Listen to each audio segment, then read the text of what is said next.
Death at Gallows Green. Chapter 32.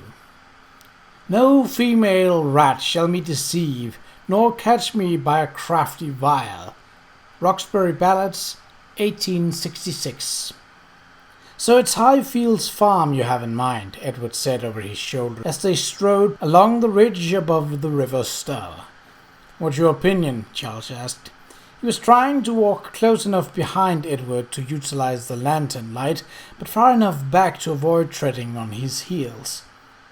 If you were catching stolen wheat, wouldn't the barn at Highfields be a reasonable place to hide it? It would, Edward replied decidedly. The barn is only a field's length up from the river, and it's below the locks, giving easy access to the estuary and the quay at Manningtree. If a barge or a flatboat were pulled in below the barn, grain could be hauled there by wagon and readily ferried to a larger boat or even to a ship moored at Manningtree. Charles negotiated a rickety stile after Edward. Who owns the farm? Sir Thomas Morrell of Ipswich. He let it last year to a man named Napthon, who comes over from Harwich way. It's said that Napthon isn't much of a farmer, and the evidence points that way. The fields are idle, save for the odd cow. He skirted a fresh pile of dung in the path. How'd you get onto Highfields, Charlie? Charles grinned into the dark. Miss Audley again, I fear. Edward turned back with a surprised face. Indeed. Quite, Charles said dryly. She heard word of it from little Betsy. It was interesting to speculate how much of the information regarding this matter had come from the distaff's side. Edward stopped in the middle of the path. I don't suppose I should ask how the child came by such facts, he muttered. Charles chuckled. It appears that the young lady was out prowling with her owl one night when she saw a group of men, including, it seems, the elusive Tommy Brock, driving a wagon. They were hauling sacks from Highfield's barn to a boat on the river. Exactly the scenario you surmised. Edward's mouth was set, his voice sour. Her father let her roam too freely like a boy. Agnes will have to curb that one. I hope not, Charles heard himself replying, rather to his own surprise. A young woman growing up in these times needs a sense of adventure. The thought of Miss Audley came unbidden to his mind. If Betsy grew up with anything like Kate Audley's sense of adventure, she would be fortunate. On the other hand, she might also find herself in serious trouble now and then, especially if she took after Kate's apparent interest in criminal mischief. He grinned wryly. That was an interest that would likely be curbed, however, when Kate became Lady Marston. Edward wheeled about with an impatient sound and started off again. Adventure be damned. A girl who goes prowling about at night may not live to grow up. These people, whoever they are, have already killed once, and a police officer at that. Who's to say they wouldn't murder a child? Or a woman, Charles thought, remembering that Miss Audley had persisted in ignoring his earlier admonitions of caution. But that was something he could not worry about just now. I see no boat, he remarked, looking down the hill where the broad green meadow gently shelved into the river. No sign of a barge. Are you expecting activities tonight? I don't know, Charles said, but the barn is just up the way there. It might be well to shutter the lantern. A little distance down the path, Highfield's barn emerged a solid shape out of the shrouding silvered fog. The silence was broken only by the heavy beat of an owl's wings and its sharp, predatory cry uttered once and then again. There's a side door, Edward whispered, his voice eager, a man ready for action. And no sign of life. The farmhouse seems dark too. Shall we risk a look inside? By all means, Charles said.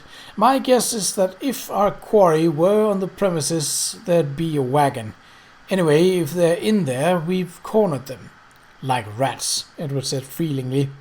Charles moved forward carefully, looking all around, but caution did not seem warranted. No boat, no wagon, and the countryside was cloaked in a profound stillness as thick and palpable as the fog. At the door, they paused once more. I'll go first, Charles said. You follow.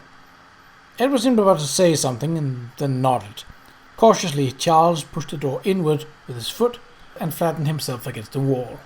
Hearing nothing and seeing that the interior of the barn was dark as pitch, he stepped quickly over the threshold, Edward on his heels.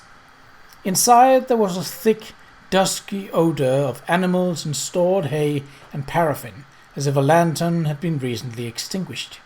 All was quiet, cloaked with a heavy foreboding stillness, and the air itself seemed to have weight. From a nearby corner came the sound of a large rat rustling in the hay. Charles took an uneasy step forward, groping along the wall. He was overtaken by the intuition that he and Edward were not alone in the barn, and the hair rose on the back of his neck. Then he heard it, a throaty, menacing growl. He stopped, and Edward bumped into him. "Someone's here," Charles said. "Could merely be a dog shut in to guard the animals," Edward said quietly, "or kill rats. I heard one rustling just a moment ago, a big one." "Someone's here," Charles insisted low. "I feel it." His insistence was corroborated with a sharp, light sneeze. A female sneeze. Charles scowled. "The lantern, Ned," he said. Edward unshuttered the lantern and held it up. "Show yourself," he commanded, "in the name of the crown." At the very edge of the lantern's pale circle, Charles caught sight of a hesitant form. He took 2 steps forward. "Miss Ardley," he demanded, incredulous. For answer there was another sneeze. "Miss Ardley!" he exclaimed. Kate Ardley stepped into the circle of the lantern's glow. "Good evening, gentlemen," she said with a consummate courtesy, as if this were her drawing-room and he and Edward her guests. The brown shawl that covered her head fell back to reveal her russet hair, tendrils escaping untidily around her face, framing it. Behind her, Miss Potter stifled another sneeze, and a collie dog, Agnes Oliver's dog, wagged its tail furiously at the sight of Edward. "We did not expect guests." Miss Ardley added dryly, "I fear you were not properly announced." Edward chuckled. Charles, however, was too out of sorts to be amused by the woman-induced playfulness or swayed by her physical attraction. "Don't you two have the sense to know that you're in danger?" he asked roughly. "What in God's name brought you out in the middle of the night?" "We have come ratting," Miss Potter said. "Anyway, it is not the middle of the night. It is scarcely 10. Charles ignored her. "What the devil gave you the idea to come here?" he demanded of Miss Ardley. "This is no place for a woman." But as he heard the harshness in his words, he knew also the passion and ambivalence that prompted it. If the woman lacked the sense to fear for herself, he feared for her. He feared because he cared, and he cared, paradoxically, because she had the courage and fortitude to undertake adventures like this one, when other ladies of far less heart were flirting through a waltz or being escorted to dinner by a handsome partner. What irony! He could not have her here, in danger, and yet he would not have her anywhere else. And the worst of it was that she was not his to command or to protect. He could not, in good conscience, concern himself about her more than in a friendly way. But Miss Ardley could know nothing of the conflict that swirled within him. She pulled herself up, her grey eyes cool and steady, and spoke with a dignified reserve. "We came here in search of the spot where Sergeant Oliver was killed, and we have found it." "You what?" Edward was incredulous.